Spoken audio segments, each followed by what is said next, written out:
Puffy was that, again, I don't think you believe behind all of this is Puffy. You've said this yourself with $1 million, whether it was $1 million, whether it was $500,000. Tell us a little bit about that. What I believe happened with Puffy was that, again, I don't think he wanted this conflict to get worse than it already was. And if he could figure out a way to quell that, he would. In fact, we have a statement saying that Puffy had reached out to the members of the Nation of Islam to approach Suge Knight and say, hey, let's have a peace treaty, let's squash this thing, but Suge wanted nothing to do with it. So he was trying to get out from under this imposing threat, knowing that Suge held him responsible for the murder of his friend, and whenever he would come to LA, he knew that Suge Knight was trying to hunt him down. We have a reported incident, an investigation where Suge Knight had accosted one of his associates at a Christmas party in Los Angeles, and they beat the living shit out of this guy. He almost lost his eye in an attempt for these guys to gain knowledge about where he lived in Los Angeles.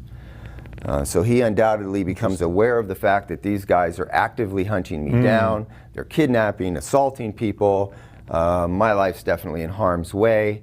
And so I think that out of that desperation and fear, he turned to the streets and said, can you guys kind of handle this for me?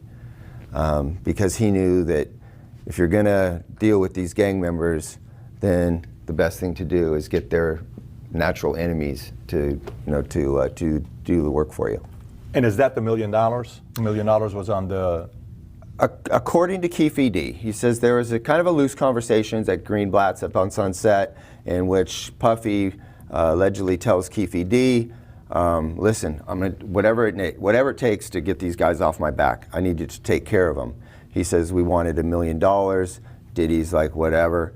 But again, I have to couch that with the understanding that he was in fear for his life. I fully get that. Yeah, I fully get that. So, but the $1 million is from him, but you don't know really if it's $1 million or it's $500,000. Because I think it's just boastful talking. Okay, got it. You know, it's like if I see a really nice car that I like to purchase from you, and I just, man, I'll give you $1 million for that. Yeah. It's just that kind of like loose. So how about the part where Zip gives him the gun? He says, listen, right now's the time to do it. Everyone's in town. Go to 662. Here's the gun that I have. He leaves it to him with the car. Right. He gives him the gun. And then afterwards, when they talk on a call, he says, was that us? And they're on the call together listening, and Zip says, yes, that was us. Keefe says, yes, that was us. Yes, that was us. Yeah. Keefe says that was us. And then he says, we'll take care, Zip says, we'll take care of the money. 6 weeks later, he's not getting the money. And, you know, he's finding out maybe he didn't get paid. And then afterwards, he meets with an associate of P. Diddy, Puffy, saying, yeah, we did pay, but Zip kept it. And then when they met, is that all been verified that maybe he did keep the money or they did not pay? We don't have anything to validate other than his claim.